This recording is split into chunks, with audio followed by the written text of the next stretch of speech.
नमस्कार दोस्तों। किराएदारी 11 महीने का ही क्यों होता है?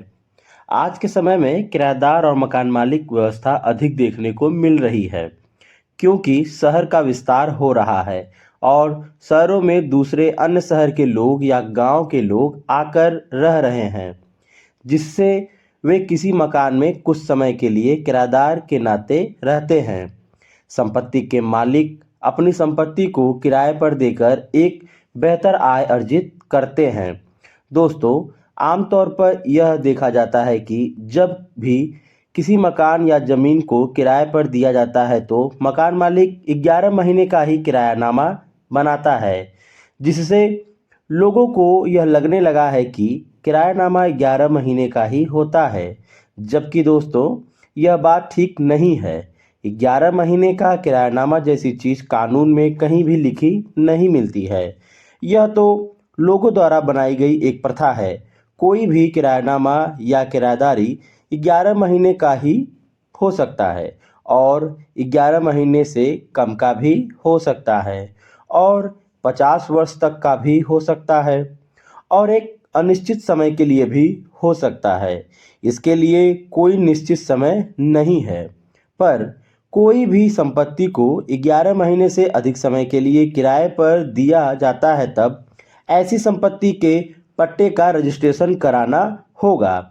इसका उल्लेख भारतीय रजिस्ट्रेशन एक्ट के अंतर्गत मिलता है, जहां यह स्पष्ट रूप से लिखा हुआ है कि अगर 11 महीने से अधिक समय के लिए किसी संपत्ति को किराए पर दिया जाता है तब ऐसी स्थिति में उस किरायानामा को रजिस्टर्ड कार्यालय में रजिस्टर्ड करवाया जाएगा।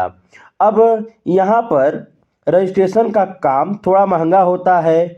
यहाँ पर स्टाम्प शुल्क देना होता है और रजिस्ट्रेशन का शुल्क भी देना होता है और फिर किरायानामा रजिस्टर्ड होता है, तभी उसे कानूनी मान्यता प्राप्त होती है।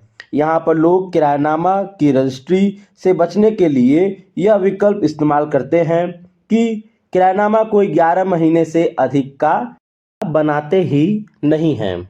परंतु दोस्तों, 11 महीने के किरायानामा जैसी कोई भी चीज़ कानून में कहीं भी उपलब्ध नहीं है। यह केवल रजिस्ट्री से बचने का एक उपाय मात्र है। किरायानामा को 1000 या कम से कम 500 के नॉन जुडिशियल स्टाम्प पर लिखकर किसी नोटरी वकील से तस्दीक करवाया जा सकता है।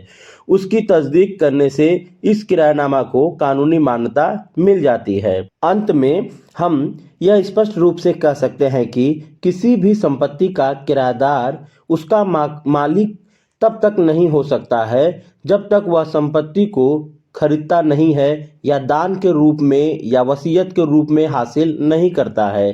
केवल एक किराएदार की हैसियत से वह संपत्ति का मालिक कभी भी नहीं बन सकता है। किराएदार को संपत्ति पर केवल एक उपभोग करने का अधिकार प्राप्त होता है और इसके बदले भी उसे एक निश्चित धनराशि संपत्ति के मालिक को देना पड़ता है। यदि किसी व्यक्ति को लंबे समय के लिए मकान किराए पर दिया जाए तब एक पट्टा रजिस्टर्ड करवाया जाना आवश्यक होता है। जैसे कि सरकार अपनी संपत्ति जब भी किसी व्यक्ति को किराए पर देती है तब उससे एक निश्चित अवधि के लिए एक मुश्त राशि लेकर उसे पट्टा लिखकर दे देती है। एक और उदाहरण के साथ समझते हैं दोस्तों, जैसे कि अनेक फैक्ट्री और टॉकीज सरकार द्वारा दी गई लीज की जमीन पर चल रही है। सरकार ने उन्हें 100 वर्ष या 50 वर्ष के लिए उस संपत्ति को एक पट्टा लिखकर दिया है। वह लोग उस संपत्ति के मालिक नहीं है, उन्हें सरकार को एक निश्चित धनराशि 100 वर्ष या 50 वर्ष के लिए दिया जाता है। इसके बाद उनका उस संपत्ति पर कोई अधिकार नहीं रह जाता है। तो दोस्तों, आज के वीडियो में आपने जाना किराएदारी 11 महीने का ही क्यों होता है।